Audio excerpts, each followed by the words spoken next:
You're listening to the Cantina Cast, your home for thought-provoking Star Wars talk. Join Albert and Jonesy in breaking down the latest news, trailers, movies, and of course, your favorite characters from a galaxy far, far away.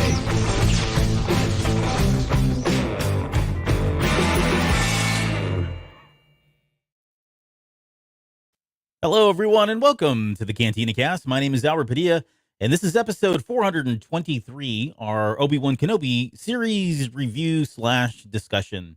So we all knew this day would come.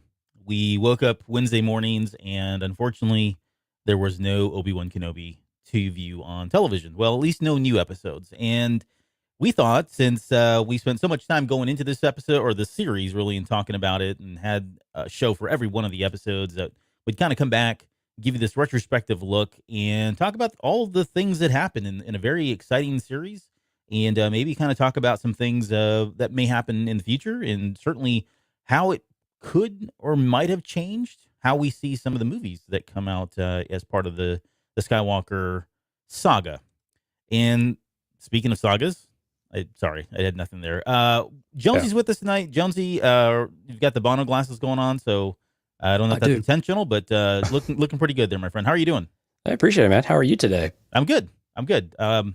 This was almost a show that never happened because we had some technical difficulties before it started, but we got them all sorted out. So weird. Less than 24 hours ago, everything was fine, and then all of a sudden we have problems the next day. But, I mean, it goes. You just got to go with it. We figure it out. Yep. But yeah, you're right, man. That was really weird to not have something to watch yesterday. It was really strange. Well, we have, if you're a big Star Wars, if you're a Marvel fan, there's the Ms. Marvel is on. Yeah, Ms. Marvel's on.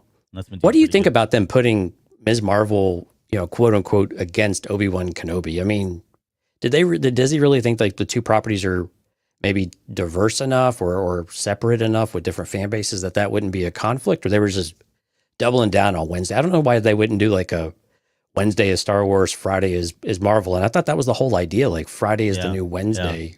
Thing that they were doing with, what was it, Loki and something else. Yeah, I don't know. It's curious that they would do that.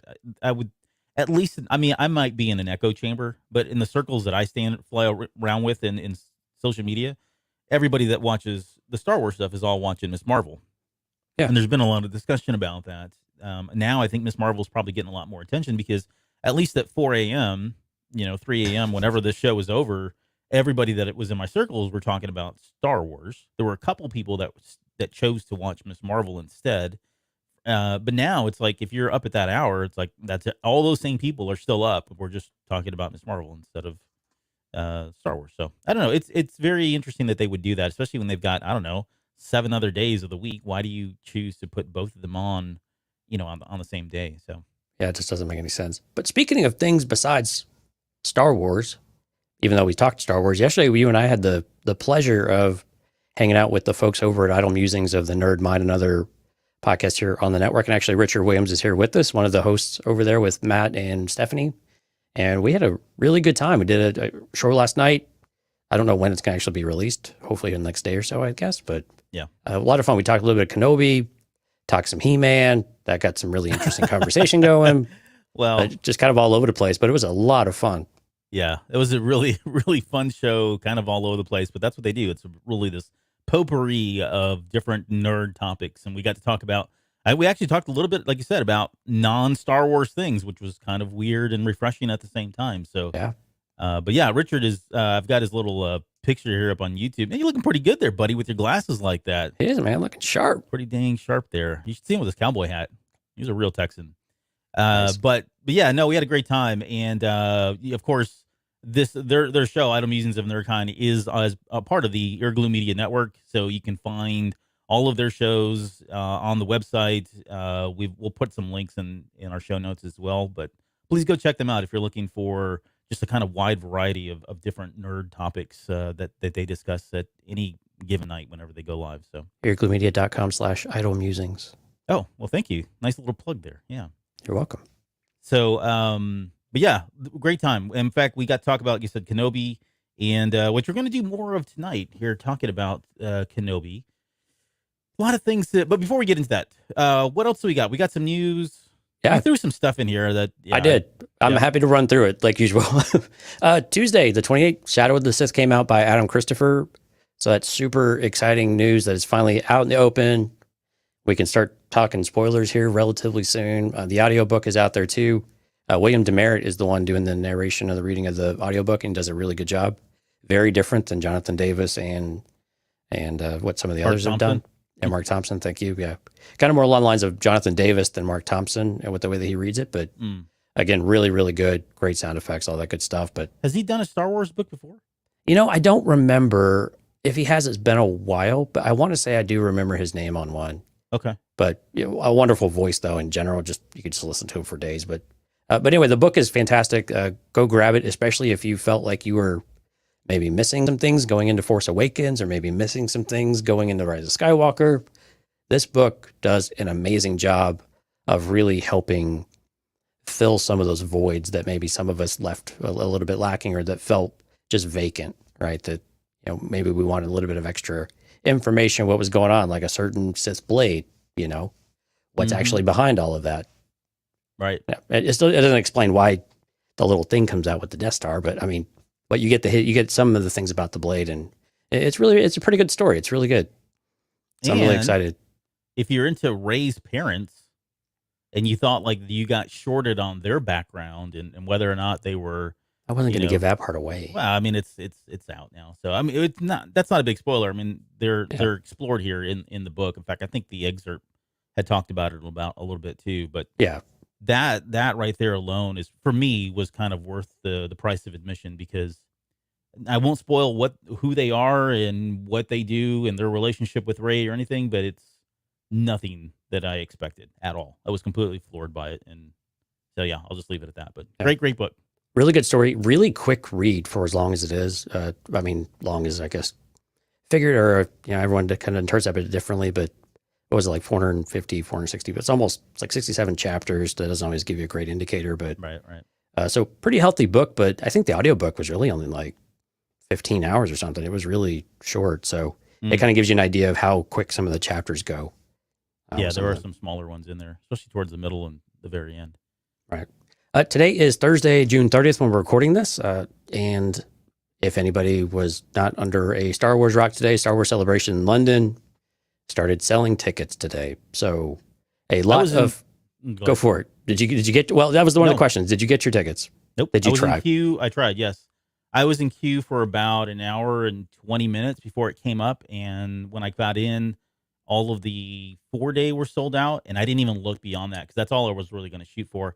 I'm not saying I won't throw in the towel on this, because there's probably tickets that are going to come up. I'll take a look at those and see what they're like, but it's just really difficult because if it was in the US, not a big deal, right? But now you're talking about rolling the dice, getting tickets at a reasonable price at this point that someone's given up. I haven't even seen any information on if they're using the same ticket service that they use for the US tickets. Right. But then on top of that, still trying to get hotel and airfare and all that stuff. So I don't know. There's a lot of logistics, that go into it. So, and I know there's a lot of people that were all in. I mean, I saw the post today. People were posting their wait times and then screenshots of what happened. A lot of folks that I knew were trying to get in were like, well, that's kind of a deciding factor for me. If I didn't get a 4-day ticket, I sure as heck ain't flying out there to England for, a day or 2 days or even 3 days. I want to stay for the whole thing. So some people really took a chance because they'd already booked their stuff. As soon as they announced all this, like 3 weeks ago, they went ahead and started booking flights and hotels and everything just to hedge their bets. But like you said, these 4-day passes, so the 4-day total passes sold out in about an hour, is what I read, which is insane, right? But it also shows you that pin-up demand for the folks overseas, as well as just the general excitement to get back over or get back into this and do it again, right? Yeah. And how well this last one went. Now, last I read, though, you could get 4 individual day tickets still. But the price of that, I think actually Becca may have posted this. The price of that is over $100 more or $150 more. Actually, maybe it was Charles Soule's assistant. Actually, Tommy and I were sending messages back and forth today. But he was saying that it's like $150 more. So it's kind of like price gouging. It kind of feels like, why don't you just sell more of the 4-day tickets? I get not everybody wants to go for 4 days or spend all of that. So I do get that on the surface, but still. So there are tickets out there. I didn't go and look and see which ones were still all available and all of that, but And I was told, though, when I was talking to some other folks, that kind of keep getting in the queue and checking, because some people were holding them, and then just to see for whatever reason they were holding them, and then they would let some of them go, and they would just buy 2 tickets instead of 4 or something like that. Now most of that has probably passed, but at least earlier today. So don't give up hope, folks. There will be a resale market. There always is a legit resale market. So don't give up hope. But the question I have is really about how I'm curious as to how many tickets they actually had available, like compared to like what they've had in celebrations past, and how many people they're expecting to attend.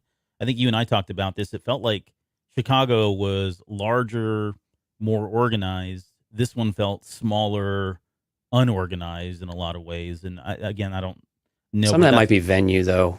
Exactly, and that's what I'm saying. Like depending on the venue and how many seats they've got available, or what they feel like is the capacity for certain things, that probably played into how many tickets. Well, it would play into how many tickets are available. So it just felt like those went. I mean, they didn't go incredibly fast, but the problem was the queue was longer than I think I've ever been in a queue. Like the last 2 times I bought tickets, I was not in a queue for an hour and 20 minutes and then came up empty.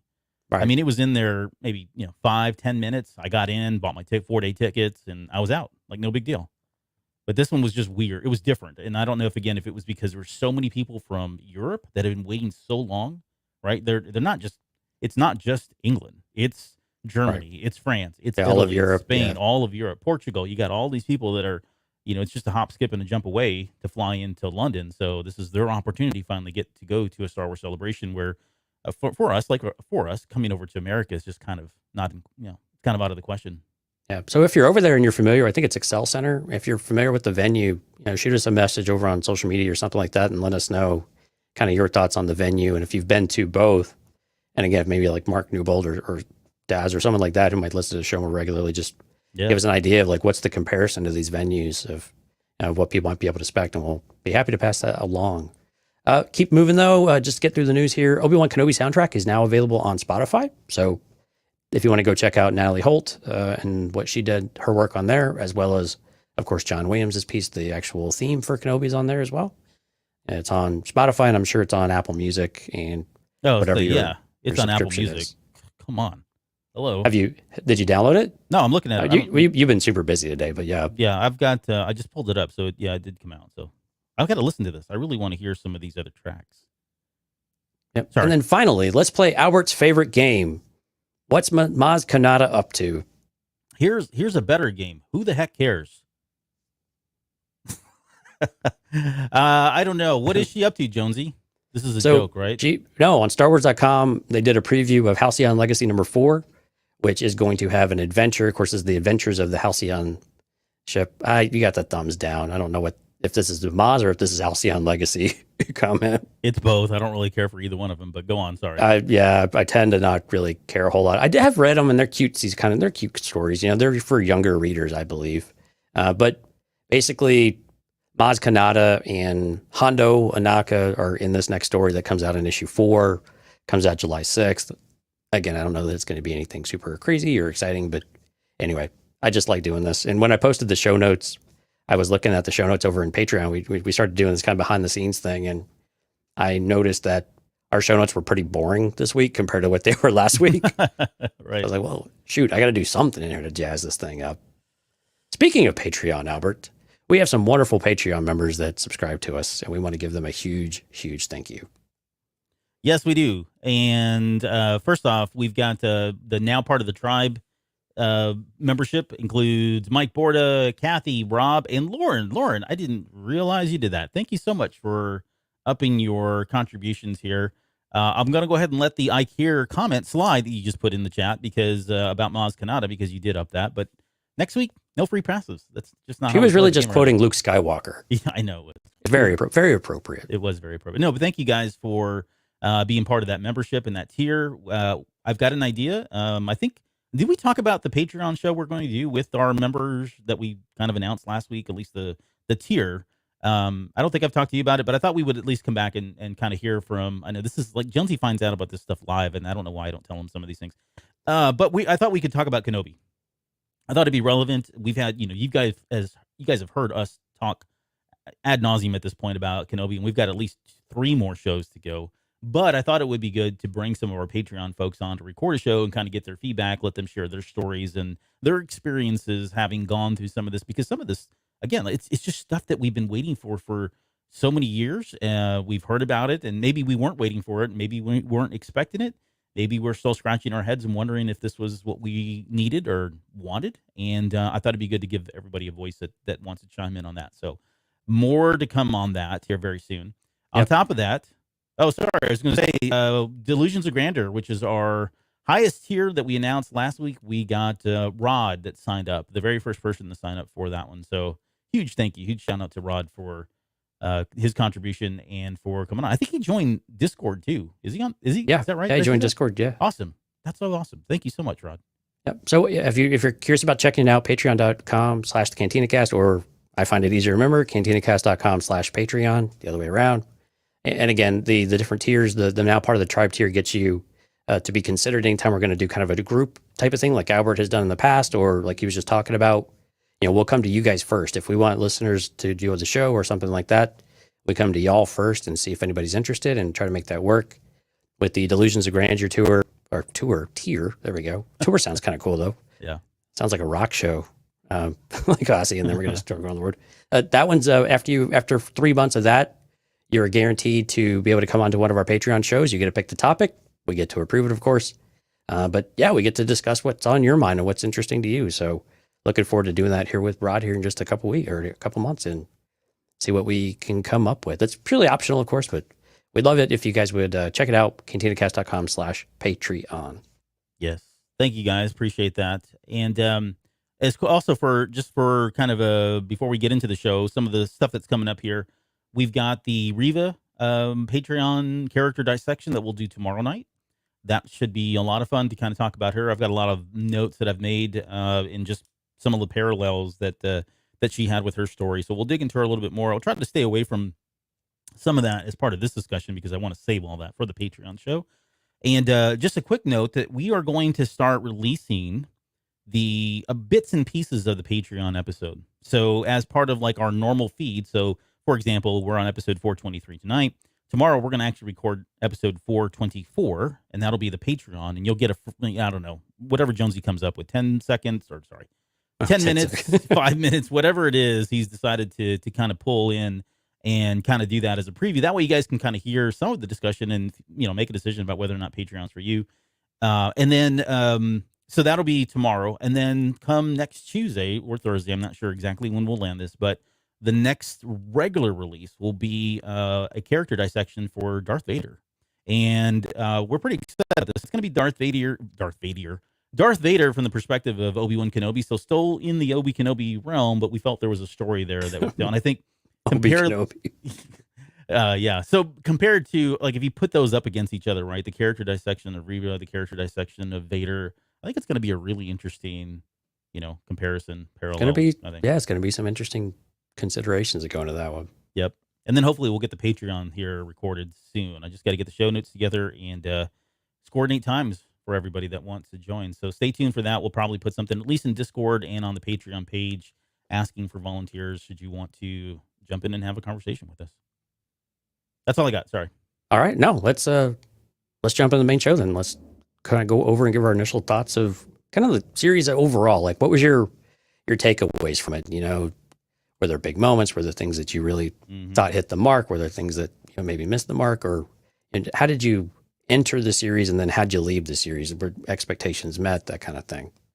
Well, I would say overall, the show certainly met expectations. I was a little kind of touch and go there. I mean, I liked every episode, but there wasn't, with the exception, it felt like when Vader was on screen, that was some of the moments where I felt like really excited, right? It was hitting at me at a very emotional, like visceral kind of fanboy level, right? Testosterone level, right? Well, 45 years in the making level, right? Yeah, exactly. But then now that we've had a chance to see the whole series, the stuff that I kind of go back to, yes, those are still up there, but the stuff I'm going back to now are the parts with like Leia and, her journey and what she did for Obi-Wan, what Obi-Wan did for her. I'll get into this in a little bit, but I think there was one of the themes for me was just this reinvention of the characters, these rebirths of these characters. And if not, and that may sound a little dramatic. I don't know. I wouldn't go. Maybe rebirth isn't the best way to say it, but where they are at the end of the series is different than when they came in. And for me, I think that was the sweet spot. That was what I really, really enjoyed getting to watch and hear. And now, like I kind of did in our little, when I kicked this show off, just watching episode 4, and I've not had a chance to watch it beginning to end. I went back and watched bits and pieces of it. And I've not had a chance to look at Return of the Jedi, but I just know those scenes are going to hit very differently. So from that regard, I think it's a mission accomplished. I'm excited to go back and watch those episodes now, having that background. It's the same way I felt after Rogue One. That completely changed how I view and how I see A New Hope in a lot of ways. So, but I'll kind of leave it high level for that, because there's other moments here that we'll get into. But just what did you have as far as your big takeaways, or what you thought about the series as a whole? Yeah, to grab on to kind of where you were going, I think when we came into it, we really wanted, or at least I wanted, to enhance the material we had. That's really what this series was really supposed to do, I believe. Yes, give us the stories within the story, but I think overall it was really to enhance everything that we had that came before it and everything that came after, and to help bridge some of that stuff with the new story, right? And I think when you take it from that perspective, I don't know how you wouldn't deem it as a success. Mm-hmm. I mean, and really just kind of across the board too. I mean, we got, like you were talking about with Leia and even with Reva, we had stories and enhancement of characters, Leia more specifically than Reva, but that we didn't expect to get. Things with Owen that we didn't expect to get in Beru, right? And so, I think those are the things, and even tying back all the way to Attack of the Clones and Revenge of the Sith, we knew we were going to get some there, but the types of connections that we got, the types of those enhancements, just, I think they really hit the mark on every single one of them. And I gave them really high marks and a lot of that stuff. There were definitely things that, would have been better, or things that we would have preferred, maybe is more specific or a better way of putting it. But I think overall, though, it was just a good series, really, really good series. And I think it was one of the, when a show gets better every single episode, which is how I feel each episode did, or each part, I think that is a really good sign. And it's hard to get through the first couple when you're watching it in kind of real time. But if you have the patience to let the show build and to let it gain that momentum, you get a lot of payoff at the end. And I felt like we started getting payoff halfway through this thing. And every new episode, there was another payoff that we were getting. And so I like it from that respect, that it really, man, like you said, when you watch A New Hope, or you watch the scenes from A New Hope, they just have completely, I wouldn't say different meanings, but they have a whole lot more meaning. And that scene, I did go rewatch, like the ending with Luke and Vader, the scene where he turns himself in, but also then the whole throne room scene. Yeah, man, totally blew me away. Just totally blew me away. The things that you just have rolling through your head, and if someone were to go and take that footage and then overlay some of, like, how they did the voiceovers when Obi-Wan was stuck under the rocks, and some of those types of things, and when they're flashing back and forth with him, recollecting this thing.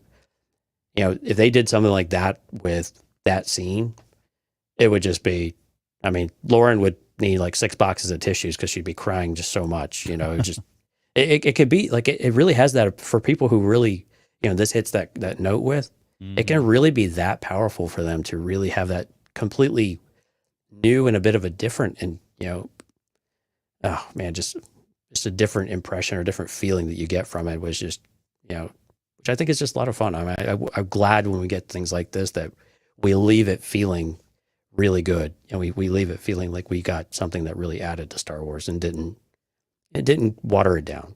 Yeah.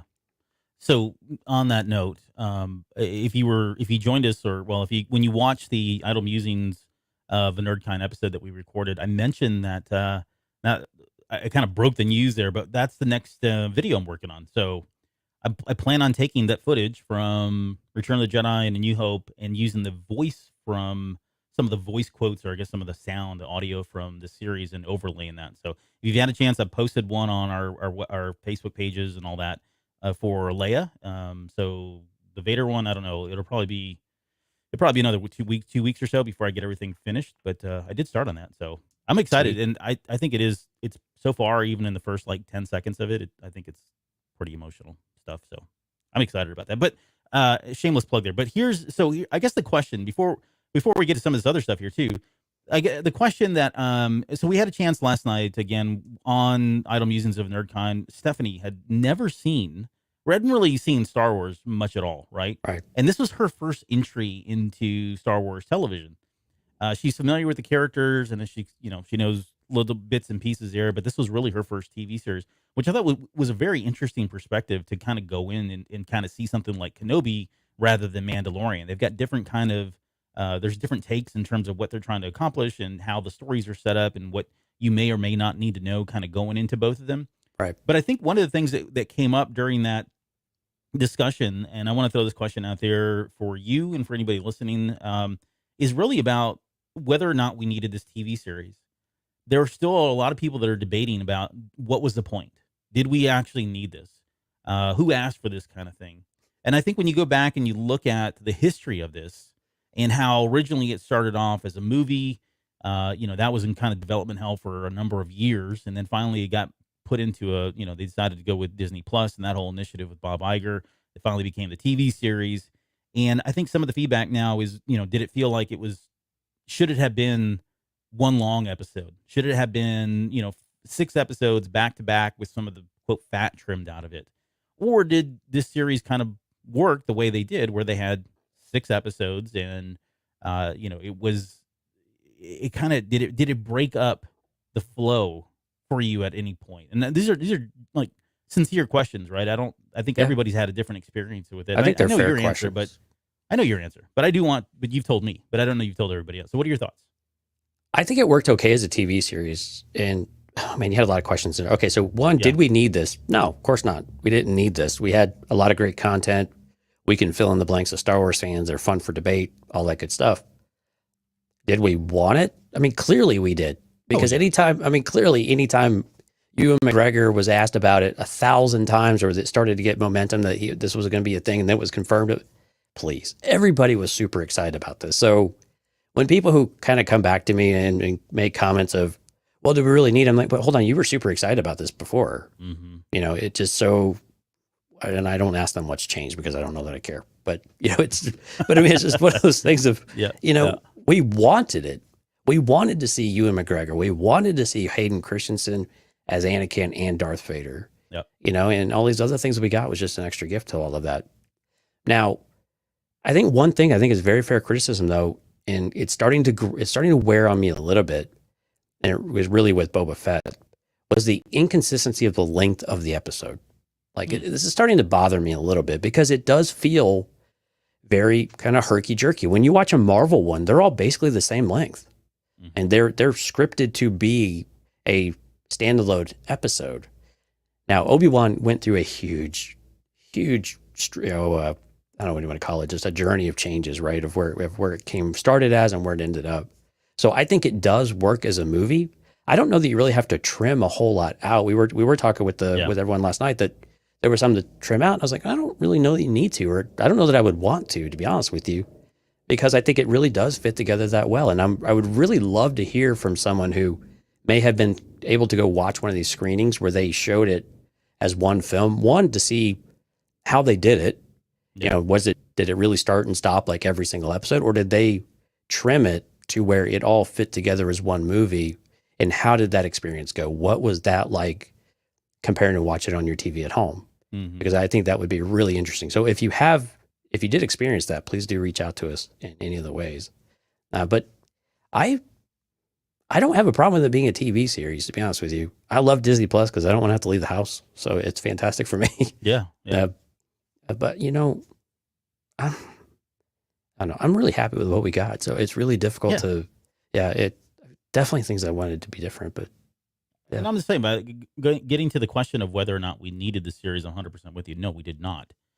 The fact that we got it has been a total blessing, right? Being able to see all of these, seeing Ewan, seeing Hayden Christensen come back, reprising these roles, the introduction of Leia. We've got some characters that, will have a future potentially in Reva, Roken, and Haja. So that's a bonus there. We got to see different aspects of characters that we thought we knew. I heard these Leia and Luke people get some screen time later too. Yeah, that'd be great too, right? Yeah. But yeah, somebody like Badass Baru, and what she's capable of now. So was not expecting that. So all of that is just bonus in terms. But Ruth's just an arms dealer, man. I don't understand what the excitement is. She's just an arms dealer. She's been one. That's why she has. I kid. But yeah, so all of that was just a bonus. I think the people that are still like the people that went in with this saying, "I don't need this, I don't want this." A lot of them are the same people that just have some major issues with Disney and Lucasfilm, right? Because they don't want anything. They don't want anything being touched, right? They don't want anything. These are sacred characters. They're the diehard Lucasfilm fanatics. They're the George Lucas, zealots that everything he did was perfect, and everything since 2015 is completely trashed and shouldn't be, even viewed or watched, whatever. Those are the people that to this day are still saying, "I told you we didn't need this. This is a horrible series." I don't listen to those people, like you said. I follow them because they're crazy, but beyond that, I don't really pay them any respect, honestly, because their opinion doesn't really mean a whole lot to me. So that said, I think the people that are now looking back at this and saying we didn't need the series, I think it's a lot of it, to me, again, my own perspective here, seems to be because they didn't get what they wanted, right? And that's true of every time we go into a Star Wars movie or television series, this is what always surfaces, right? The headcanon, the expectations are too high. They had it in their head that this was going to be 6 episodes, 1 hour each, and all it was going to be is Obi-Wan Kenobi and Darth Vader on screen fighting, right? And round 1, round 2, round 3, all the way to round 6, and that would be the end of the show. Thank you very much.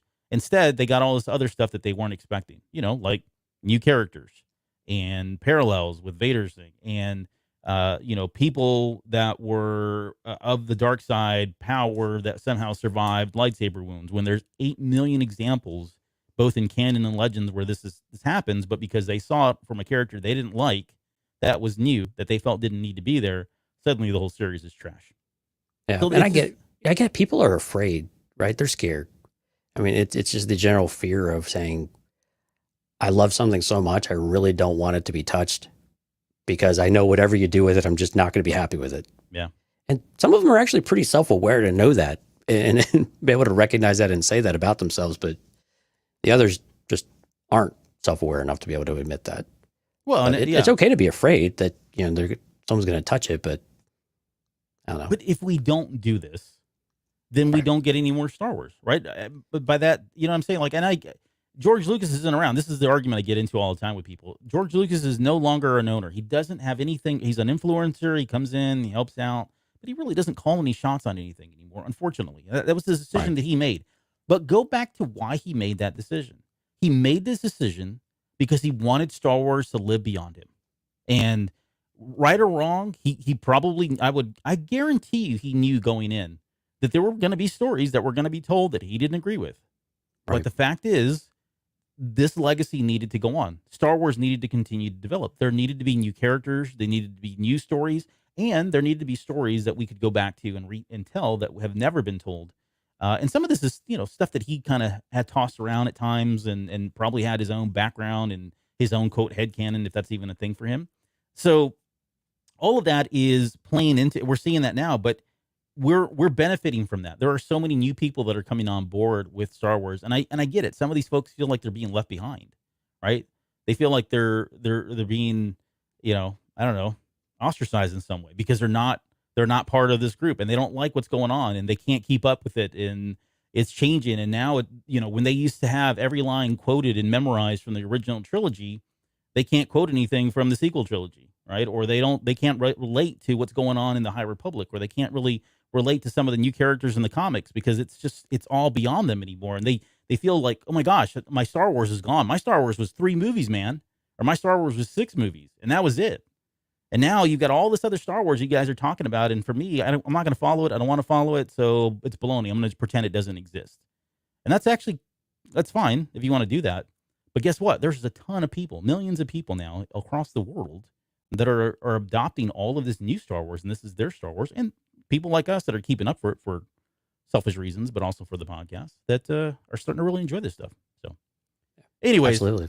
We have way off topic on that, but I think it does speak to, did we need this series? Again, no, but I think we are going to benefit from it. And we'll get into some of the characters there a little bit later. But it actually feeds into the next question on the notes perfectly. what were the big moments in the series? If you were to ask anybody coming into the series, what is the one thing you have to see of an Obi-Wan Kenobi series that takes place between Revenge of the Sith and A New Hope? There's only one thing that comes out. It's Kenobi versus Vader. Yeah. What happened in between? Did anything happen in between? And so when you talk about big moments, I mean, it just starts with that, right? Yeah. Yeah. I mean, what was like, so what about it? Was it just the fight? Because when I think about, okay, the fight in the final episode, definitely. But for me, the big moment in this was that moment where I think Anakin came out and said, this wasn't your fault. And I'm kind of paraphrasing the line there, where he finally kind of absolved Obi-Wan, because it allowed him to move on and get to the Obi-Wan Kenobi that we see in episode 4, and continue that next level of Force awareness and training. But if I had to pick one specific moment, that's probably it for me. Yeah, I mean, there were several for me, but I think that's a major one. And I think, well, really that whole scene, again, when you talk about Vader versus Kenobi, I think the part that we were hoping for, and I think it just definitely delivered on it, was when where are you coming at and where are you trying to get out of this at, right? And I think for Obi-Wan, when he came into this and we immediately saw that he was not in great shape, emotionally, spiritually, and so that was that moment that you're talking about where he's interacting with Anakin or Vader, however you want to view that. And then also when he's trapped and he's, again, starting to succumb to despair and things, and then he finds that light both within him, but also those around him. I think those are the pivotal moments that mean the most, even though the action scene was really cool. The use of the force powers was amazing. We got to see things we hadn't normally seen, right? All the crazy lighting and stuff, it's just, you got all those, but it's those moments where they talk to one another. Even in the first fight, I am what you made me. Yeah. That line is just so powerful. And I actually equate that line more with what I don't believe that Anakin came through it all. I think it was more Vader messing with Obi-Wan, trying to give him that sense of it, only to say, no, I killed him. But it had the opposite effect, though, because what it did for Obi-Wan, like you said, was it said, okay, well, no, you're right. This is I can't take responsibility for your actions. What you did, and he did what he could. He could have done better, sure, and it hurts that he didn't do better. But but again, there's those moments. It's the emotional side of things. The big moments we didn't expect to get were going to be like losing Tala, or the Leia putting a hand on Obi-Wan's hand. Little moments like that, which just have these really profound emotional. They just stir all these emotional, feelings inside of you that you just don't expect to those. And so I think when you talk about big moments, sometimes it's the small moments sometimes that really have that lasting impact with you, I think, for what you get. But I think everything kind of starts and finishes with those two characters, because it has to. You don't have a choice around that. Yeah, I'd agree. Rob chimed in and said Vader's voice was awesome in this series. The Reese Features stuff was really, really good. Yeah, I mean, I got to hand it to him. I mean, we talked about this with the Luke Skywalker stuff, and maybe the tech's gotten better, and it probably has. Honestly, that stuff kind of jumps by leaps and bounds. But that, especially at that last episode where they were kind of mixing in and out, jumping in and out of like Anakin's voice, and that was really, really well done. Oh, yeah. Dude, that was really great stuff, and even better than they did with the Twilight of the Apprentice back in Star Wars Rebels. I thought they did a much better job here. But, they used James Earl Jones's voice in that one, and you can hear it's an older voice in that series, of course, where this one did feel like it was still pretty fresh. Like, it did sound like, the 77 Vader, if you will. I'm trying to think what else was kind of like a big standout moment. I mean, we joked about the Aunt Beru one, not expecting that at all. Right. There were, seeing the clone trooper was kind of a cool moment as well. I mean, I wouldn't say a big moment, but I enjoyed that. Just nice little Easter egg type of thing. Yeah. Yeah. And it's, we talked about this, I think, when it happened, but just that perspective of the clones, and like, we know there were lots of clones that just continued to live on, and we were fortunate to see some of those in Rebels, but that was probably one of the more positive stories, right? And yet you've got examples like that. And this all kind of reflects our own real world, right? I mean, we see this all the time where veterans are just struggling or out of a home or homeless, and really trying to make it as best as they can when they gave everything for this country. you got the same thing happening in Star Wars land, which I thought was it was emotional too to kind of see that stuff. So I thought it was a pretty big moment. There, all of the Leia stuff was really great. I'm glad we didn't get as much Luke. I mean, it was cool to see Luke, and I was really excited when the trailer came out because we saw him jump on the hut there, and he was kind of like, pretending like he was pod racing or in Beggar's Canyon or whatever he was doing. But I think they used him sparingly enough. He really didn't appear again until the last episode, which was great. And having that moment between him and Obi-Wan Kenobi, and of course the hello there. I mean, we were waiting for that. I would say that's a really good moment. And then kind of ending that whole thing with a Qui-Gon Jinn appearance, which, my gosh, they were just teasing us the entire series about that. So I'm glad we got that too. But yeah, that's a big moment. I didn't think about that. Let me spin this around a little bit. Yeah. Were there any big moments you were expecting but did not get? Well, we talked about this in the final hype episode where we were kind of making our bold predictions. I really didn't know what to expect, honestly, in this series. I thought we would have a fight earlier on that would be a little bit longer. I actually do like the Kenobi not knowing who he was. I know there's been a lot of people that didn't like that too because they think Disney's just out to ruin every hero character, and break them down before they bring them up. Which, okay, that's how storytelling works, but whatever. I don't know that there was anything I was really kind of hoping or hedging my bets that something would happen on. Let me think about that. But did you have something in mind? Well, I think one, we didn't get helicopter lightsabers, so that was pretty disappointing. Yeah, sorry, yeah, you're right. That's right. I think the only part that was maybe what we were expecting is, as far as something grandiose, was probably a bit more maybe Grand Inquisitor. I know we had talked about we weren't likely to see a lot of Grand Inquisitor, but kind of what they ended up doing with him and then just kind of coming back at the very end was a little bit of a letdown, I think, in that regard. I was hoping, again, to give the Grand Inquisitor a bit. Now, he had a lot of time to shine in Rebels, but to bring that in front of a live action crowd, I think would have been cool as well. Now, we sacrificed that to get a good story with Reva, though, and yeah. I don't think you could have had both of those going at the same time. But I like that we did have that. I wish there was a little bit more of that tug and pull rather than an ending, and then it just kind of coming up, at the very end, he just kind of spits on her and kicks sand in her face or something like that at the end, just to just kind of rub it in. But I think that was another thing that was kind of a hope of mine, even though I knew it wasn't likely to happen. But I think that was the only really other big moment that thought maybe we get that we didn't. I failed to mention one of the big moments is Vader pulling down the shuttle there. Oh my gosh! Yeah, Force Unleashed moment. So, and the Reva fight that followed right after that too. Fight, right, of her trying to attack him. So, well, I think with Vader in general, when you talk about big moments, we expected to see Vader, big, bad, angry, pissed, powerful Vader, right? And I think every single box got checked on that one. I think this was the Vader everyone wanted to see, and they got. And then they still got at the very end. You still have that very, oh man, what's the word? This very vulnerable Anakin, that seems like he might be trying to surface, but again, there's this almost weak character trying to come out of Vader, and then the strength of Vader just crushes him again. So I think that was a really cool thing we expected to see, and we got it in spades. Yeah. I want to go to something that was just thrown in the chat. First off, Richard was here, said, love how you mentioned waiting for the whole story. That can't be said enough. But Ken So's with us, said, has anything been said about Obi-Wan's conversation with little Leia, saying no one can know that they know each other? I thought it was a super retcon for the Kenobi series with episode 4. And then he went on to say, even as a child, she had the maturity to understand not to be familiar with him. That's a good point. Now, here's where I fall with this.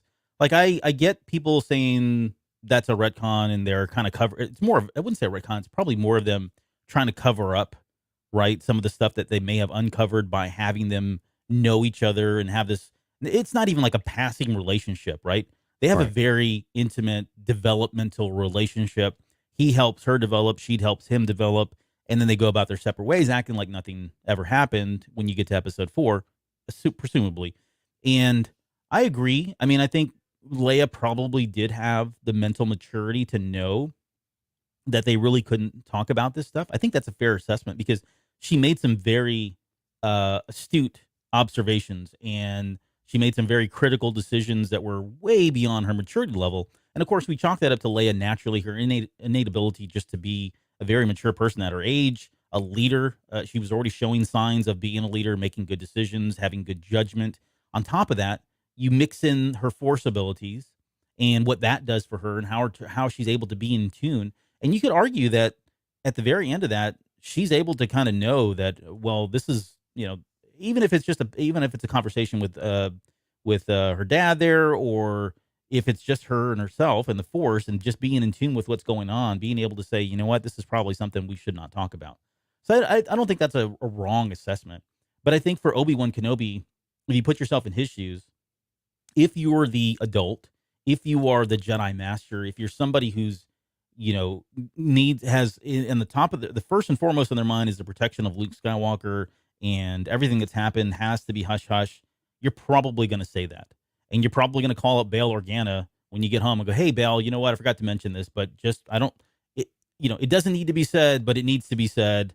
Hey, let's not talk about this to anybody, right? So I think more than anything, it's probably along those lines, although I know that this does kind of very nicely clean up the exposure that they had, and it plays into what he's talking about, which is the very formal General Kenobi, years ago, you served my father in the Clone Wars, right? I think we talked about if that message had ever been intercepted, it was going to be incriminating in some way, one way or the other, for the Organas, right? But maybe it's a lesser degree of incrimination if she plays the, hey, I don't know you, and my dad knew you, but I have no relationship with you kind of thing. Right. Yeah, I mean, and again, you have to think about who her parents are. With Brea and Bail Organa, she has been raised in an environment of basically a political atmosphere, even the politics within the family, and how to behave and how to, what to do with information too. And while she's a child and she's 10, she's at that stage where she is starting to make sense of that and makes choices about what she wants to do. And I think by the end of the series, we definitely get that moment where she has taken that really big step where she's, she tells her dad that if we're going to do this, like, I want to do this now, and here's how we're going to do it. We're going to need to do it differently. My terms. Yep. Exactly. Yeah. But I think that also goes with what Obi-Wan says to her, that she understands that is vital for this, because she got to see firsthand how the Jedi are hunted, how the people who help Jedi are treated, and how they are butchered sometimes, right? I mean, those are things that if she didn't witness it directly, she was exposed to it in general, and how far people would go to hunt a Jedi. Mm-hmm. And so it doesn't take a whole lot to get there. That it makes a whole lot of sense to make sure as many things are swept under the rug and we're on the up and up as possible, knowing that the Organa family likely they have a bit of a target on them in general, right? Even if it's a very long-term type of target, like we talked about a week or two ago, but they're still a target. They're still on the radar of Palpatine and those types of folks. Yeah. The next question that we had was, did we have a Razor Crest moment? And we joked about this, and what we mean by that is it's almost like an inside joke for anybody that's been listening to the show ever since Mandalorian season 2 came out. But we talked about and predicted that the Razor Crest was going to blow up before the season even started, before season 2 had even started. And so that was like this big shocking, like, holy crap, we nailed like a that was one shot in a million, right, kid or whatever. But I don't know that we had anything like that. I mean, I can't say there was anything that was just so like out of left field, right, that was just rocked our socks and to the core, our foundation to the core here. And that's probably not a bad thing. I mean, I don't think there needs to be anything, but I thought it'd be fun to kind of talk about if there was anything that even came close to that. Well, I think that goes back to the question of people asking whether we needed it. If we didn't get anything really monumental that we learned or that we had to watch or experience, then what was the point? But again, it wasn't the point. And so I agree with you. We don't need these giant big moments. The big moments we wanted were the ones that we knew we were going to get, and it was more about, did they do them well? Yeah. And so some of the things that we were able to predict successfully, some of them made a lot of sense. A lot of people got that right. But then there were a few smaller ones too that you just like, okay, well, some of these things make sense, or sometimes you just get lucky because, we threw enough things on the wall. So something's got to work. That strategy is successful every time. It is. But no, you don't, we weren't expecting any huge moments. I think some of the question that we had was really what was going to go on with Reva. Was she going to die, or was she going to live, or what was that going to be? And I think where we ended up going, was a bit of a surprise because I think at one point we were committed to her being dead. Yeah. And it just didn't. Oh, we went in. Yeah, we went into this whole series and predicted that she would not make it out because she is a character that traditionally, sorry, Disney and Lucasfilm, they don't generally make it out of here, right or wrong. And you know how I feel about that. They killed too many of these off, in my opinion. Right. But yeah, no, go on. Sorry, but yeah. No, I mean, that was basically it. I mean, we didn't really have any of these giant nailed it moments because there just really weren't many for us to have. I mean, if we would have had Quinlan Voss is definitely showing up and he showed up, that would have been huge. But I mean, us saying we're going to get Qui-Gon Jinn was evident in episode 1, right? Or in part 1. And so we knew it was going to happen at some point. It was, how are we going to get it at that point? Mm-hmm. And I think you and I had kind of covered the bases. I think you said we were going to see him. I thought we were just going to get his voice, but of course it makes a lot of sense for us to see him because it's a TV show. Yeah. So, well, yeah. Seeing is believing. I think really in the context of the story, it made sense for him to come to visually appear because back to the Kenobi novel, back to what he says at the very end, I've always been here. You just weren't ready to see me. I think that makes complete sense. It's much more powerful that way. It is. It really is. As much as I wanted him to be here's the training montage at the end of his, getting his butt kicked in episode 3, more than I wanted him to be the person that pulls him out of the rubble or tells him to get, this is not the end of you, and gives him whatever he needs to get, all that rubble off of him and then go confront Vader the way he did there. As much as I wanted that, I liked what I got. I actually enjoyed that more because that makes complete sense. And again, it aligns with the novel, which is an amazing book. So it was pretty cool. So I want to also talk about kind of the highs and lows to kind of get into this just a little bit. And let's start with the negative, right? Things that we felt like could have been better for us. And again, before anybody starts adding us for anything, we enjoyed the series. If you're just tuning in, we've already talked about, we love the series. We were pretty happy with what we got. So this is not, us trashing it. And we're going to talk about the stuff that we really like because there's probably more there. But what were some of the things for you that you felt like could have been done better? Well, I guess I'm going to take the technical side of the show out of it for now and just kind of talk about story.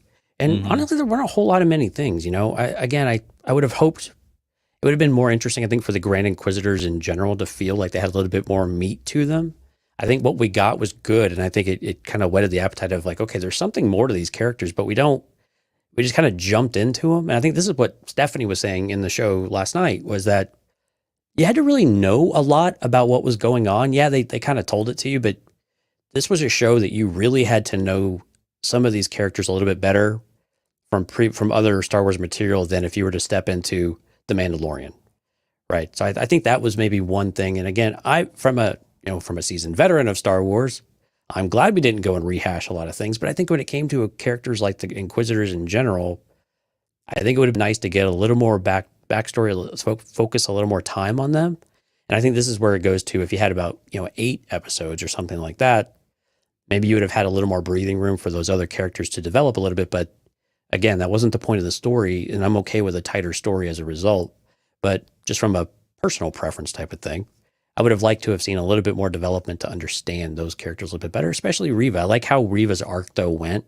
And so I'm actually generally pretty satisfied with how Reva matured, because we knew right away that there was something else, and it just became more and more apparent, and then we finally got it. So I think that payoff, I think, was okay. So I got a question and I want to just pause just real quick.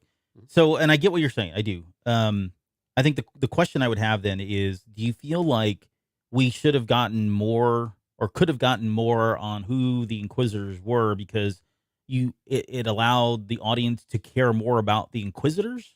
Because I think what they did, right or wrong, they brought out the Inquisitors, and it's that meme that I shared again, right? It's like, do you know who we are? We're the Inquisitors. Check.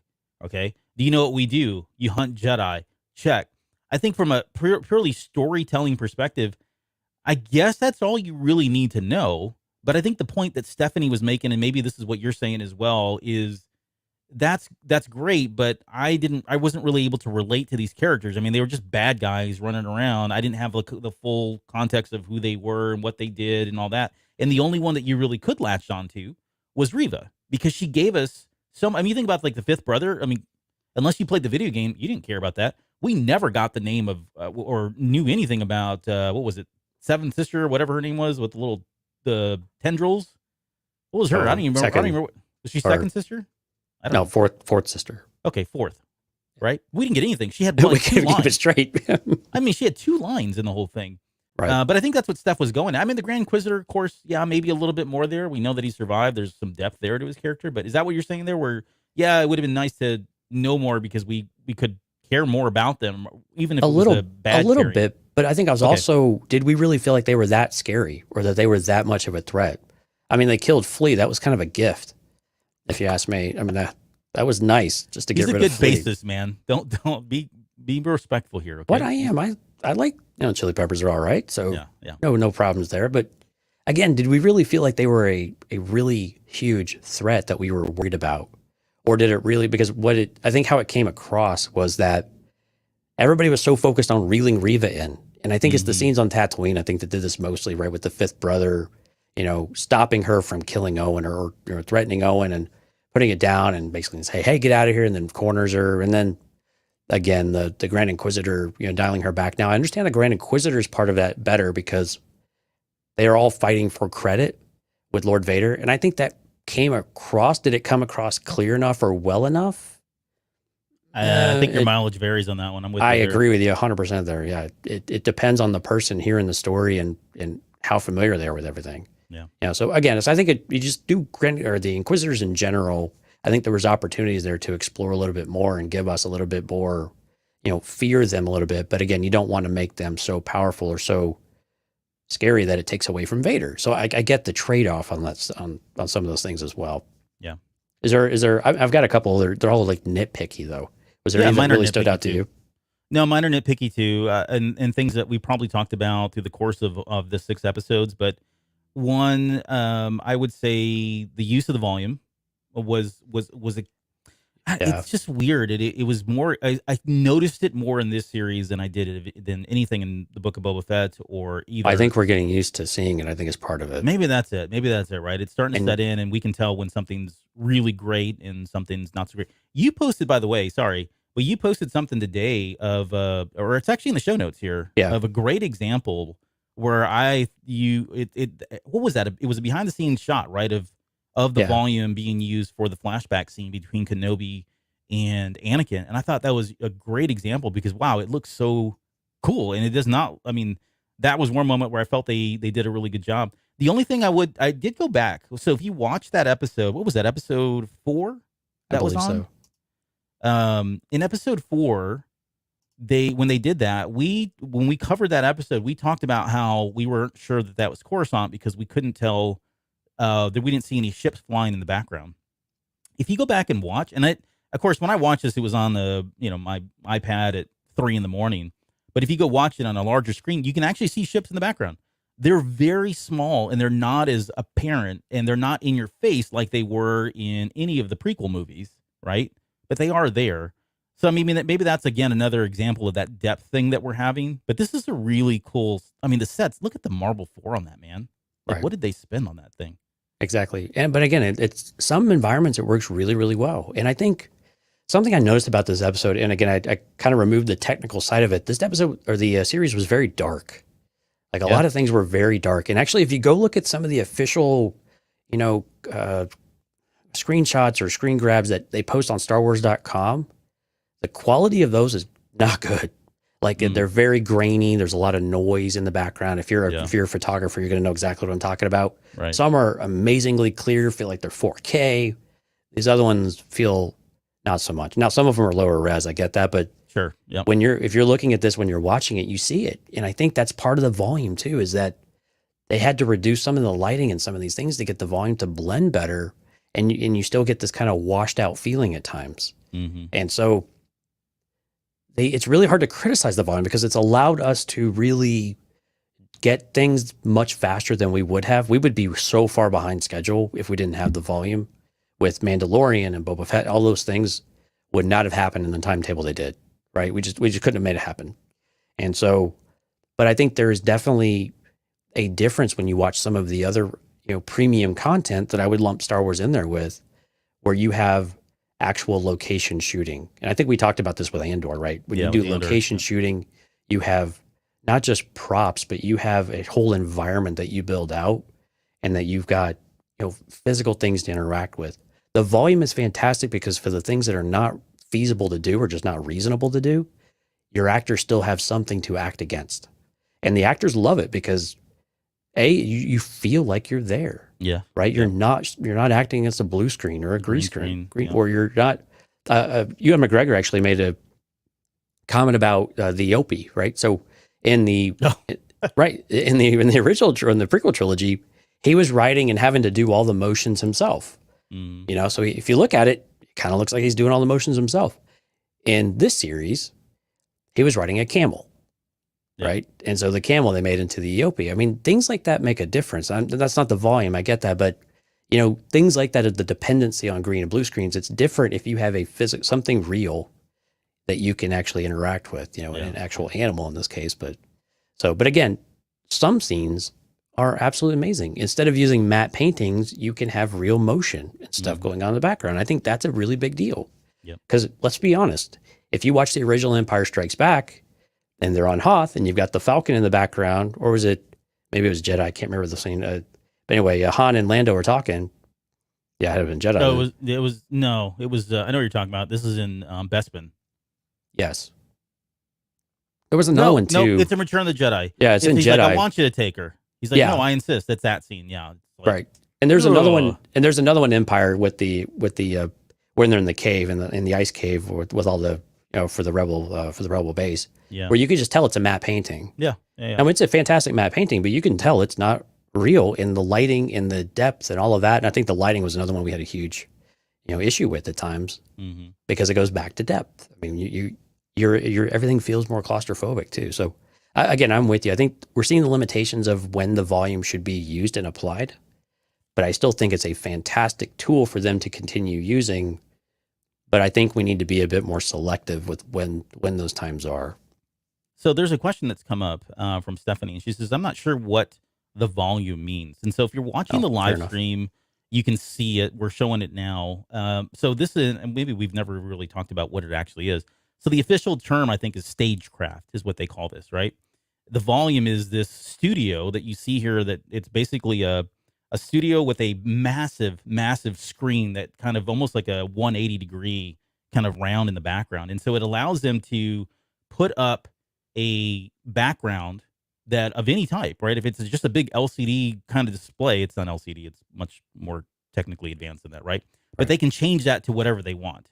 And so it allows them to create a sound stage like this that you see here on the screen, where you've got the marble floor, which is supposed to be some kind of a level at the Jedi Academy. And then they can just put a big screen, that 180 degree round screen in the background, and change that to look like Coruscant, or turn that off and now suddenly it's Tatooine, or turn that off and now suddenly it's Hoth, or wherever, right?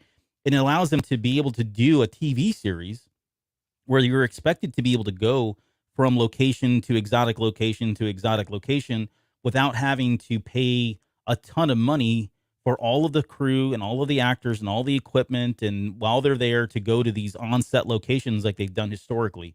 This was originally discussed back in like 1999, 2003. Rick McCullum was talking about how eventually they wanted to bring Star Wars to the small screen, but they had to come up with a way that they could reduce the cost because it was just too costly to do that for a television series. So this was it. I mean, this has been like, 20 years in the making, 25 years in the making. They've been trying to get to this, something like this, so that they could do that. Now, Andor's a little bit different. We've talked about that, where they are doing a lot of onset and the budget's higher. But this gives them that ability, the flexibility to kind of say, oh, look, we're on Coruscant. Oh, look, now we're on, Mabib or Jabim, or now we're on, I don't even remember the other planet now. But, what I'm saying? Like, just be able to jump around to different. Mapuzo, thank you, is another one. So there you go. That's the volume, or, again, stagecraft, as they officially call it.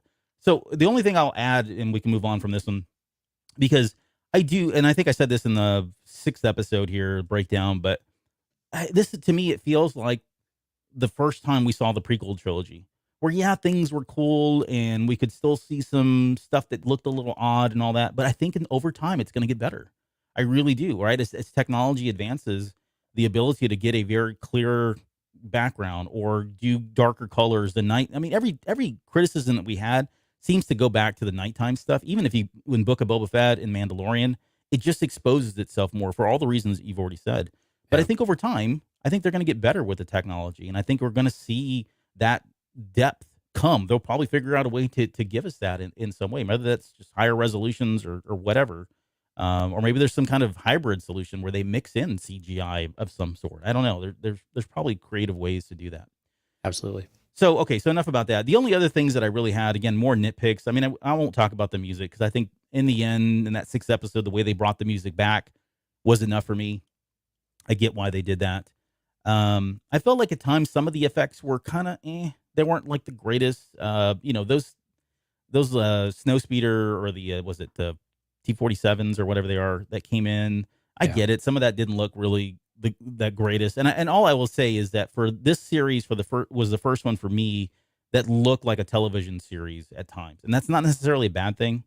I'm all for giving me more Star Wars. And all of these things, even like the volume, the music, these special effects, like I'm willing to look past all that because I enjoyed the story at the end of the day, right? It doesn't take me out of it. But if I'm going to be critical and we're going to talk about stuff that, maybe they could do better, that's what I'm going to come up with.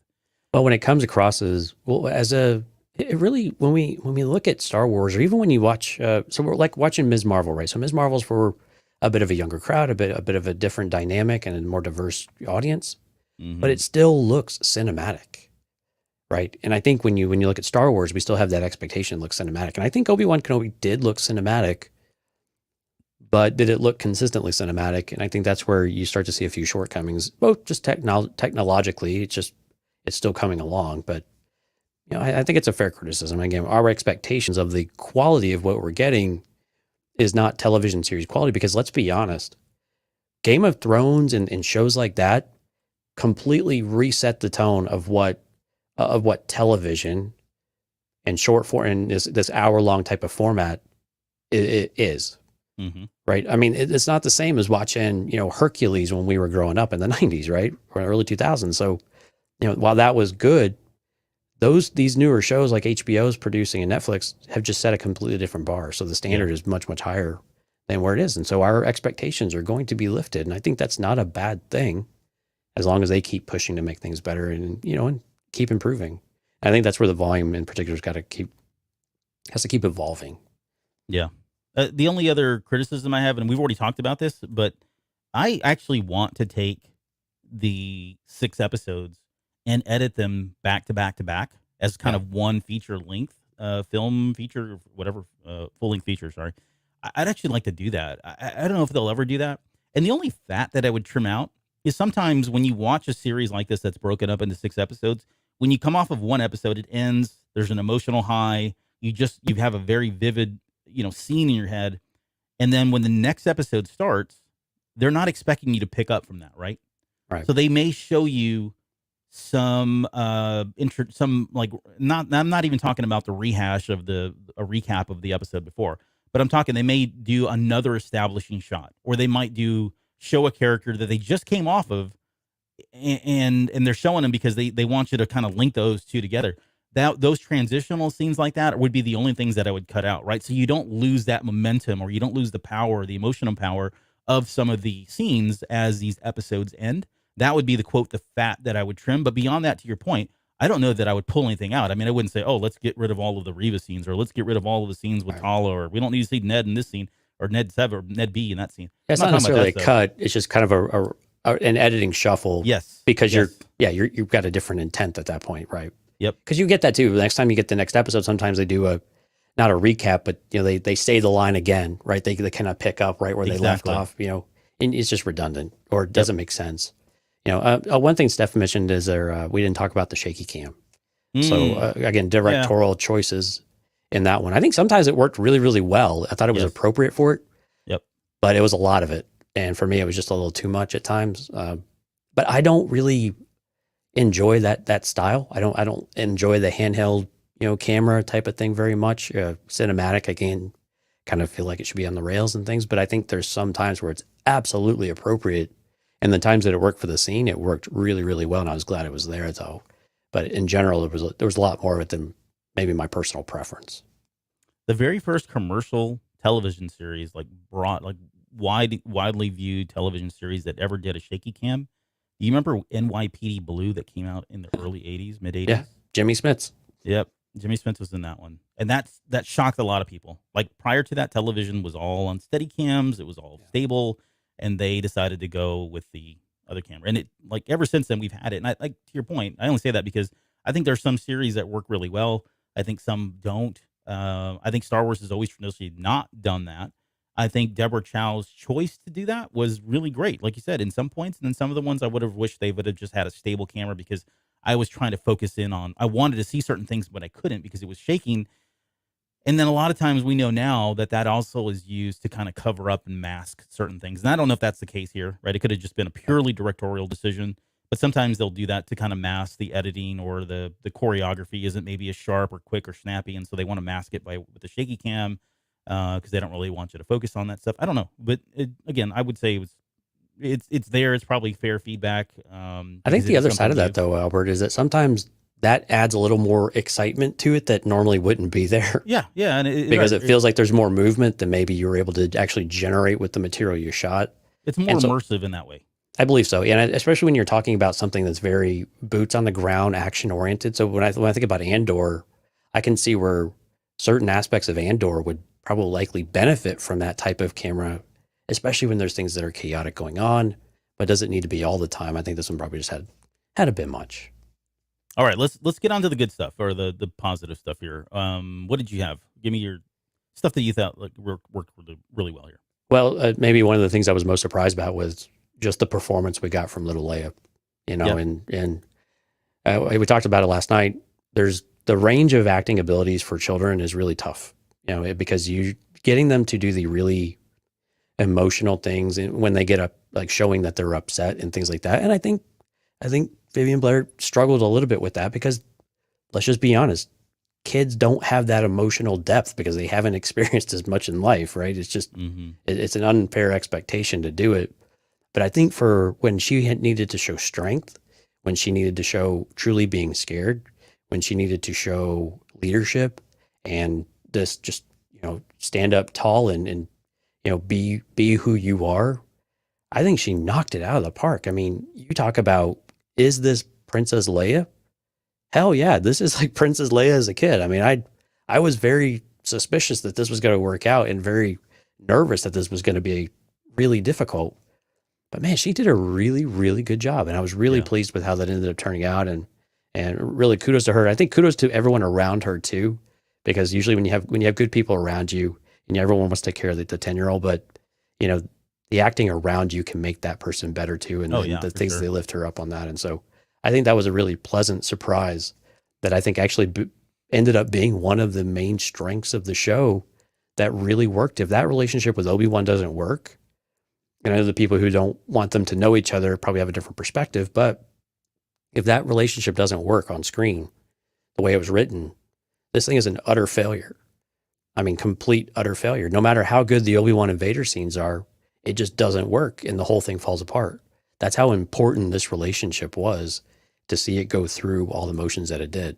Yeah. And so I think kudos to both her and as well as Ewan McGregor on that front too, because they both had to do a great job. They spent a lot of time together. Anything else before I go on to 10, 20 minutes here? Oh man. I mean, the force powers, I think, you know, we kind of glossed over before, but getting to see some over the top, maybe not over the top Force Awakened or Force Unleashed type of things, but seeing Vader feel powerful, seeing him dominate Obi-Wan Kenobi, and then seeing Obi-Wan, you know, take that step forward out of the darkness and into the light. I thought those were really, really cool moments. I mean, they had emotion and depth in the action scene. And some of the lack of dialogue, as well as the type of dialogue that we had, I think was instrumental with that. So I think when I think about the writing in general, I think the writing in this, especially between, for the scenes that he really had to absolutely get right between Vader and Obi-Wan, were absolutely perfect. The flashbacks worked really, really well. So I think they structured all of that really, really nicely. And then the action just really worked with it too. I mean, they were well prepared for this action wise, and you know, and the way they did the camera, there was a couple scenes. I think there was one when they were on the final battle, I think, where they end up kind of getting real close. You could see they probably fell when they were filming it, but when you watch the thing, it doesn't seem like it. It seems like they just clashed and they're kind of moving off screen, but it totally looks like they probably fell. Oh, I know what you're talking about. Yeah. Yep. Yeah, it's just kind of funny because you kind of hear the rocks all crumbling around them. Man, what else was there? There were some other good things too. I think Riva was a pleasant surprise as well. The emotional journey we got from her, not a surprise. I mean, we should expect some of this stuff, but we didn't know what to expect. Sure. But seeing where she went and how the character really moved along that story and the parallels we saw with Anakin and Vader and that struggle within her just reminded you of Anakin's journey at the same time, and Obi-Wan is kind of experiencing at the same time too. So that they finally had that connection between the two of them, and to see how she struggled to want to interrogate Leia, I mean, you always felt like there was more depth to the character. And so I like that we got so many layers to Riva, and I'm not saying we got anywhere near the layers that is possible with the character, but I think the ones that the story needed to put out there, I think definitely we got, and I think Moses Ingram did a really good job with that one. There is a Patreon show somewhere out there for us to do where we take the conversation that is public and out there. If you ever want to go look for it, just look up, type in Google Larry or Lawrence Kasdan, George Lucas character death, something along those lines. And there's this great conversation that happened during Empire Strikes Back. I think it was during the writing of Empire Strikes Back, where they're talking about when to kill off characters, and they're kind of going back and forth, right? But there's probably a show where we can take that and take some of the Star Wars characters and talk about, should they have lived, should they have died, who was right, Lucas versus Kasdan. They had very varying different opinions on this. But I bring that up because Riva is that example, and so let me come back to that here in just a second. That'd be fun to watch and do. Yeah. I just thought about it. I took a note, so we got it down now in the story show notes. Okay, so quickly, the nods and callbacks throughout this entire series was awesome. I thought they did a great job. Some of the stuff was kind of in your face, overt, sure, fine, but I liked it. Some of the stuff was not. I think there's a lot of depth in the writing. As much as I know some people have been given the, exposing the, why didn't he just go over the flames, and why is Riva going after Kenobi and Luke? And I mean, you can poke holes in all that all you want, but you're overlooking some of the really good depth of writing that actually did happen. So more on that here, probably when we get into the Riva discussion. The parallels between Vader and Riva, which is probably going to be the crux of our show tomorrow with the character dissection for her, I thought was amazing. Enjoyed all of the lightsaber duels, all two of them, particularly the last one, of course. And then here's really the meat of the well, really three of them. Well, yeah, no, you're right. Yeah, Vader and Riva had one too. Yep. Yeah, all of the lightsaber fights were done really well. The performances by Ewan McGregor, Moses Ingram, Hayden Christensen, all great stuff. Moses Ingram, for me, she was I think she had some moments where she wasn't as strong. I will say that. As much as I love her, I love the character, love the actress, there were moments that weren't as strong for me. However, those were few and far between compared to the moments where I felt she really shined. In that last episode, I mean, she acted her butt off. Like that moment when Deborah Chow goes in tight on her face, and she's just sitting there and she looks like she's about to say something and she doesn't say something, that tells you that character is fully vested in that scene and in the character, and they're giving you something that, I mean, it was just truly special. And that's why she's tight on her face like that. I thought she did an amazing job in that, especially in that last episode. So I thought she did a great job. But the big one for me was, as far as acting goes, was what you said for Vivian Blair, for all of the reasons you said. Like, just, kids are so easy to be hypercritical of when it comes to acting. Look at old what's his face? Oh my gosh, I'm drawing a blank. You got Jake Lloyd, you got Daniel Logan. Yeah. I mean, you got your pick of kids that have been crucified by fans. Yep. By fans, and I'm guilty of being critical of that too. Not to the point where bullying comes into play or hating them and all that stuff, and that's just way too far. I mean, I don't understand that at all. But anyways, going back to Vivian Blair, I think she just was a remarkable actress, and she's got a bright future ahead of her, especially for some of the stuff that she gave us there at the very end. But for me, the biggest positive that I have of this is kind of, and when I brought this up last night on the show with Richard, Steph, and everybody else there, but the story arcs, Leia's story arc, Reva's story arc, Vader's story arc, and Kenobi specifically. Every one of those characters, when they start this episode, are in a different place than when they end. Right. And that tells us that the characters grew. You may not like that. You might not agree with where they went. But it's so important for that to happen. Yeah. But it is absolutely important, right? If you look at like Reva's story arc, her coming in, she was an inquisitor. She was brought into this family-ish, right? But she wasn't really accepted into the family. They saw her as somebody different. And this is already, if you're listening, you're probably already thinking, well, you're talking about Leia. Right. Yeah, right. It's kind of similar. She was brought into this lifestyle. People were told her who she was, and she finally got to make a decision on her own who she wanted to be. But by the very end of it, for somebody like Vader, he's completely obsessed with Kenobi, and when we get out of this, he's no longer obsessed with Kenobi.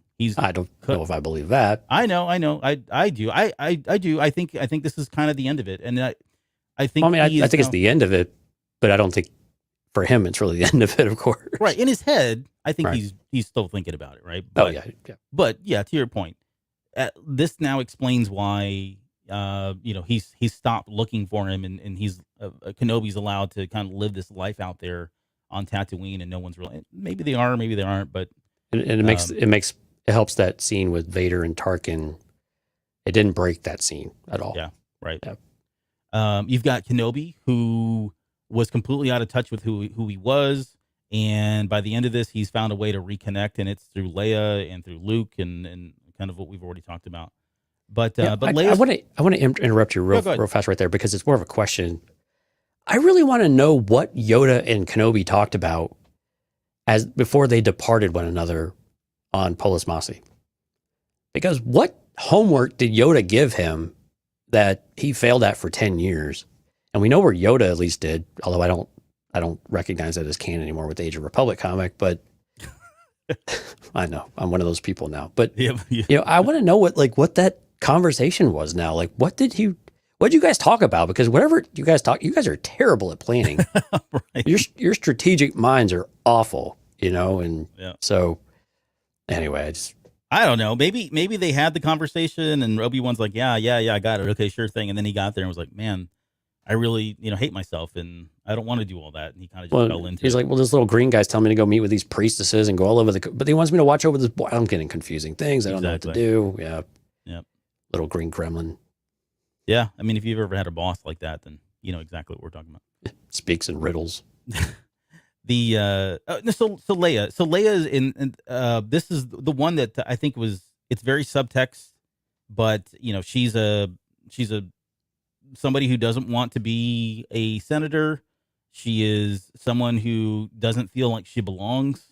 She's not truly an Organa. She's got her own family telling her that, and it's a journey for her too. By the end of it, she comes out, accepting that she is going to, or that she is an Organa. She truly believes that she is one now.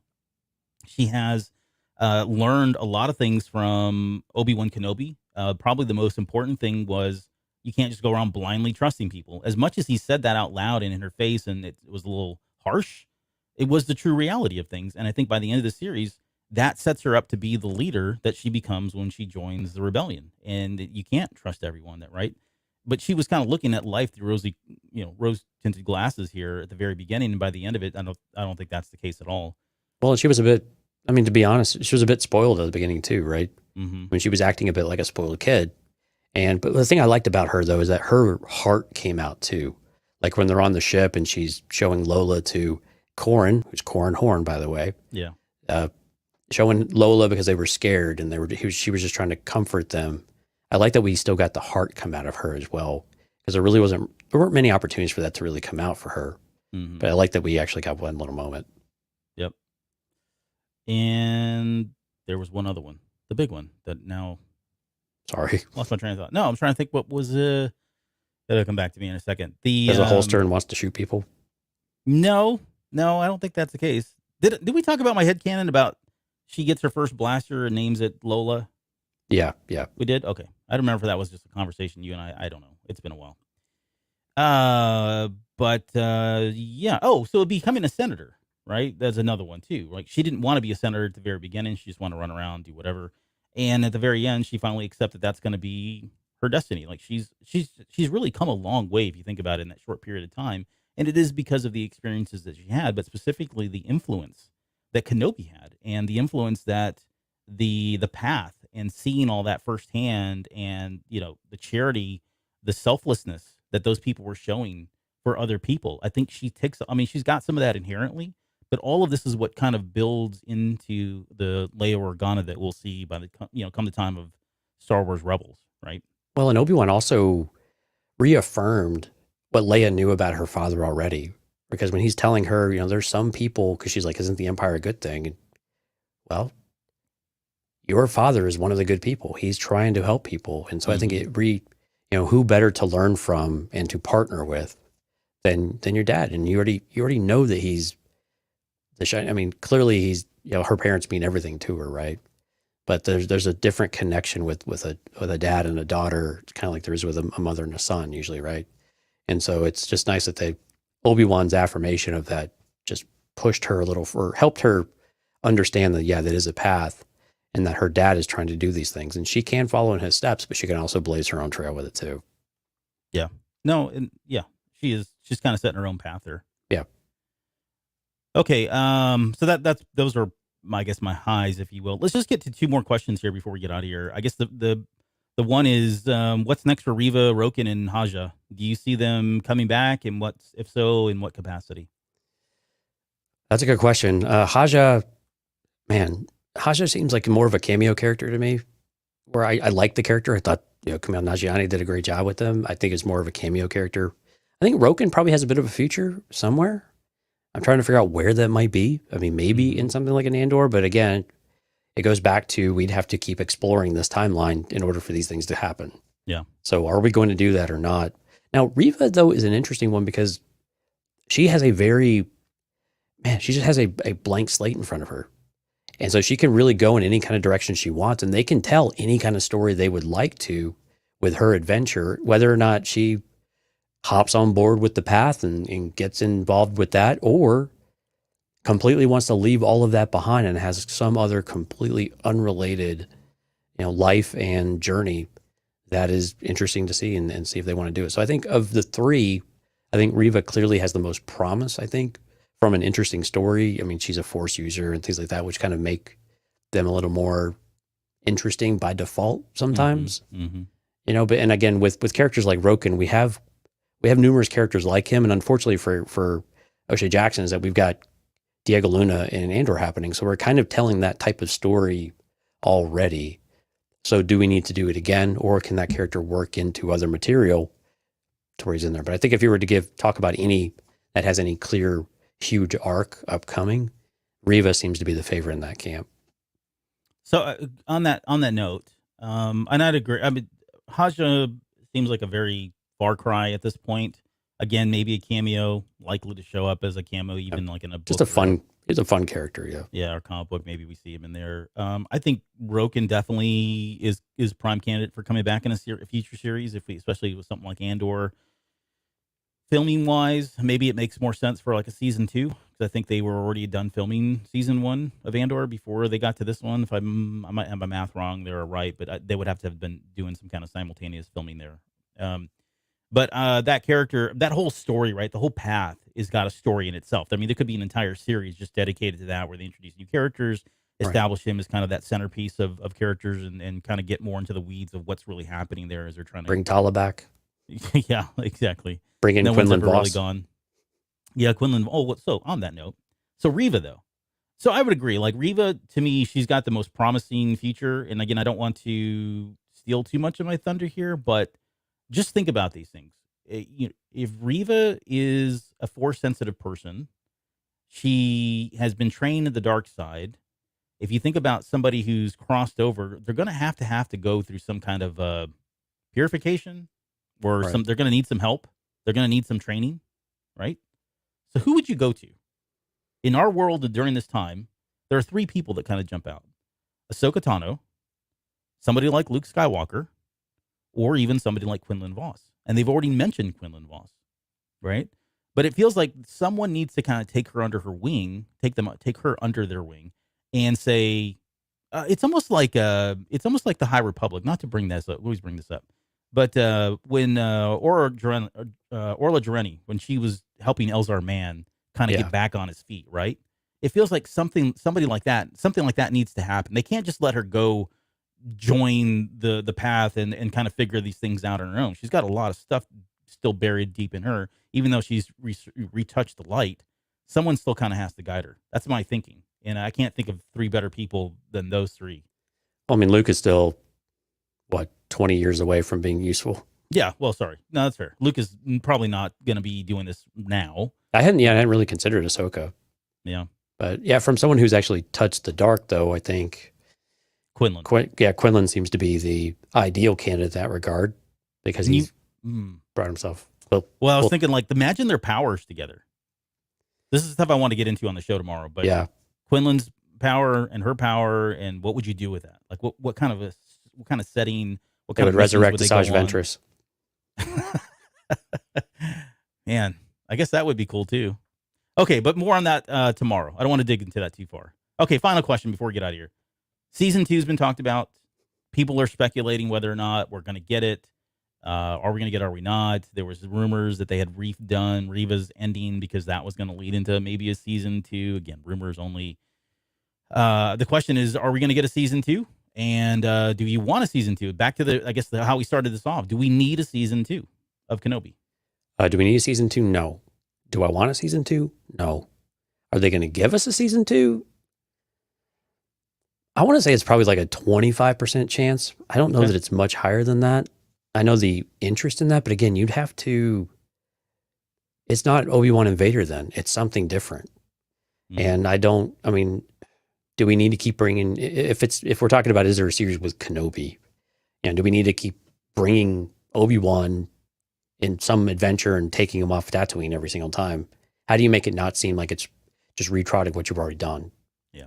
And so, and again, what story are you wanting to tell? I think we got the story we were hoping we would get, and I think we got it well. And so I don't know that we need to rehash.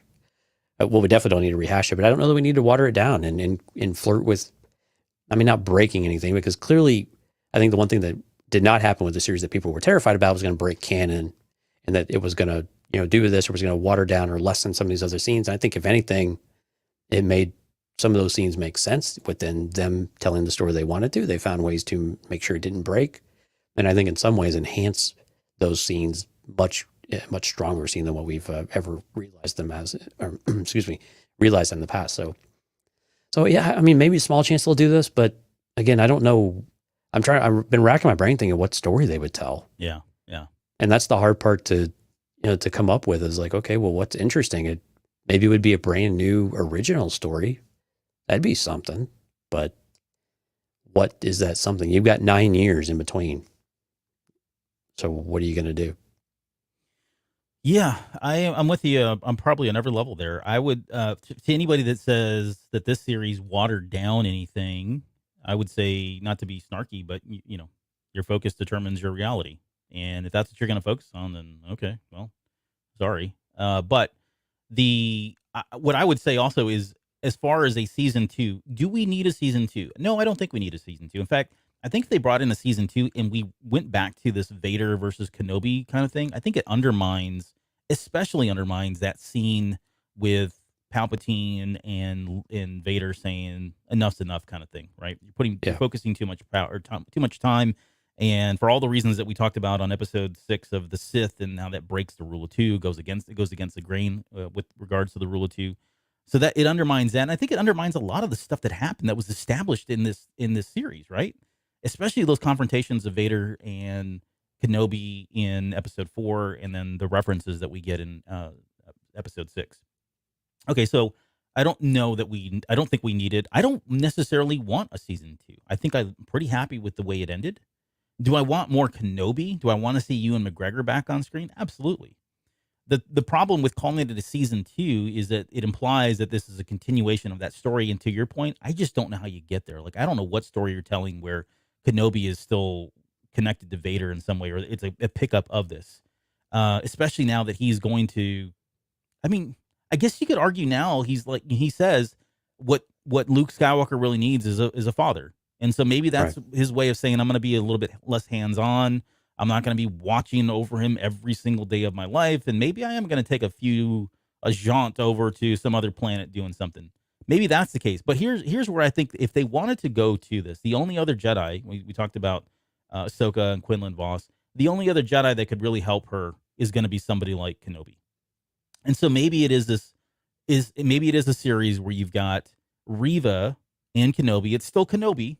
Maybe it's not. Maybe they call it something different, but it's really about what he's helping her through. And maybe she's having to go and venture off to do certain things, or she gets mixed up in something. I don't know, where she's looking to him as the master, right? He takes on another apprentice, so to speak, to kind of get her back on her feet and get her to where she needs to go. It gets real kind of tricky though for me. I think him constantly leaving off world at that point.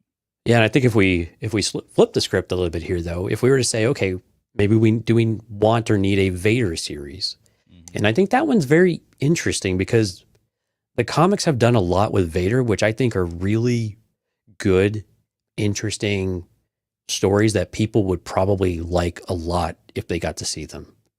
And so there's a part of me that says, okay, if we flipped over to Vader, and maybe this is more of a post Order 66 Vader where he's hunting Jedi, and we bring some of those stories that both Charles Soule and I forgot who did the original, Kieran Gillen did. You know, some of those type of things might be really interesting to see as well, and see, okay. And you could bring the Inquisitors in too, and you can kind of bridge that gap. So again, you're still kind of squeezing the turnip a little bit, but at the same time, it is an interesting part of the story that hasn't been told to the broad mainstream yet. And it's still leveraging things that feel connected in a way. If you're Disney and Lucasfilm, you're still nervous to let go of your cash cow timeline, right? Which is this 40 years or 50 years of the original saga, right? And so I could see that being one way of it being a kind of a follow-up, but really it's just a different story and more on Vader. And it doesn't necessarily have to be anywhere in this 10-year time with Kenobi, but it could be something either before or maybe after. If you're really on board with having Hayden Christensen specifically in the Vader suit for a longer stretch of time beyond just Ahsoka. Yeah. I'd be down. What would you think about that? I think people would someone would argue we already had a series with Vader and that was, episodes 1 through 6, but what you're talking about is a very specific story they're telling, and I would be all in for that. Right? I mean, we're fortunate to get the stuff in comic book, but to see that on screen would be great. I don't think there's anyone that would say that's a terrible idea. Certainly people would watch it. It's going to make them a crap ton of money. And as long as, again, with all Star Wars, really, as long as it's bringing something to the table and giving us more context of what happened, I think it's a good thing. I wouldn't be against it. It's a dangerous thing, too, because Vader gets his butt kicked a lot. And so the kind of the quote unquote wimpification of Anakin or Vader is it's a very dangerous and very slippery slope in that regard in that time, because Vader is still very much learning how to be Vader. The Emperor is smacking him around and knocking him down a peg. But then again, you see Vader taking it out on people too. Yeah. But there's a really cool Jedi scene in there too that would be really cool to talk more. We've talked about it in the past, but from the comics is great stuff. But again, I think there's stuff there. If you're nervous to get away from it, Lucasfilm, there's things there. And, Charles Soule just got optioned for one of his stories, just got optioned to do TVs and a movie and all this other stuff. So now we've got a guy who's not only written books, written comics, got a creative job at Lucasfilm now, or Disney, or whichever. I think creative consultant or creative director or something like that. What's his title? Something along those lines. Something like that, something official. And then and now he's going to be adding screenplay and all of those things to his resume. I mean, you've got a person here that knows the character really well, and it knows Star Wars, and he's already part of your creative teams. He's already neck deep in High Republic and stuff. So this would be another, you have people around that can be part of the process, even if they're not directly responsible for it. But if you wanted to adapt any of those types of things, you have a lot of opportunities. You have the people around to do it, and they're going to be around for a while. So you don't necessarily have to worry about doing it quickly either. You can allow this to kind of rest for a bit, which I think is the best move anyway. And again, we know that it takes a while to make these things and write them. So I think we're probably going to have a bit of a quiet period with the Kenobi, with this timeline between, except for Andor, of course, but this timeline before New Hope. Yeah. Yep. I'm sure they have their eye on Charles Soule. Okay, before we get out of here, just a couple comments that I wanted to highlight. Were there any Jeans guy moments in Kenobi from Kenso? I didn't see any, but I didn't notice any. But then I'm not really looking for that stuff either. So it'd be funny if there were. I didn't catch any of them. Lauren just screams Quinlan. I think that was from earlier when we were talking about. Steph says, I don't really want a second season. I think she's in agreement there. Albert and Jonesy, you guys rock. Oh, thank you so much. Thank you, Stephanie. Appreciate that. That's our very own Stephanie from Idle Musings. And let's see, what else? There was one other one that I wanted to highlight. But no, that was it. Well, and yeah, Ken had in their different story with Kenobi, definitely, but not a continuation of this. So that's fair too. No, continuation. Oh, I missed that one. Yeah, sorry. That's the one. That actually was the one I want to talk about. So there's a couple different options. There's lots of things that we're going to go about doing. It's all going to come down to money, time, and availability for a lot of these actors and all that. Yeah. But and we've got a lot of questions. I mean, and Ken had a ton of questions in here, a lot of feedback. So thanks for all that, Ken. I think something we might end up doing now is we might do a Q&A about Kenobi, or we could open up to anything. But if you want to, share their thoughts and ask questions about Kenobi, about where they're at, and maybe things we haven't considered, or if things we need to revisit, that would be maybe we'll do something like that here in the near future too, as people continue to digest what we've seen and be able to do some rewatches, and maybe we'll be able to see a full 6-part. Wow, that was a Freudian slip. A full 6-part combination or end-to-end movie type of representation and presentation of this. Yep. All right. Well, I think we'll leave it there. That's probably enough. Don't forget, we've got our Reva character dissection tomorrow, and then we're going to come back and do a Darth Vader character dissection, and this is going to be from a character dissection based on this series here. I think there's a lot to talk about. So before we get out of here, do you have any shout outs, Jones? Yeah. Let's do this. So again, if you're listening to the podcast, we do have a live stream. We do this typically on Tuesdays and Thursdays, time permitting, 9 p.m. Central, usually for a couple of hours. So tonight, great chat. Jonathan, Steph, Lauren, Sky, Richard, Jorge, Rob, Ken, Stephanie, Gary, and anybody else who is lurking in the background and just watching. Thank you guys so much for all of your participation and all the great conversation. And we love y'all. And again, thanks to Gary chimed in. Yep. Got Gary there at the very end. Yep, got it. All right. Okay. And again, go check out Stephanie, Matt, and Richard over on Idle Musings of the Nerd Mind on earlymedia.com. Give that show a listen. Great crew. Apologies too. I said a nerd kind because it is a play on Close Encounters of a Third Kind, and that was in my head because it's one of my favorite all-time movies. All right. Thanks everybody for joining us, and thanks for all the great comments. You guys are great too. Really do appreciate you guys joining. We'll see y'all tomorrow night. And hopefully we'll see you tomorrow night. So yeah. And I got new credits. I updated the dang credits. So everybody's name's on here now. If you're a Patreon member, your name is on here unless you signed up in the last hour and 42 minutes. You get a name on a credit. All right. See you tomorrow.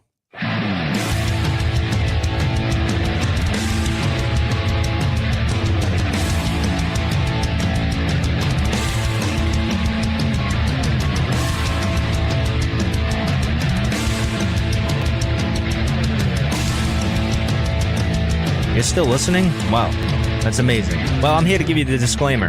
Normally we do a big, long, drawn-out disclaimer thing saying what's what and who's what and all that other stuff, but I think you guys kind of know that Lucasfilm and Disney have no affiliation with us at all, and we have none with them. We talk about Star Wars, which is their property and all that other good, fun stuff, but I think you can tell which is our stuff and which is their stuff. If you can't, well, then send a lawyer to send an email to me, and I'll be glad to chat with them. Other than that, you know what's what, so that's your disclaimer.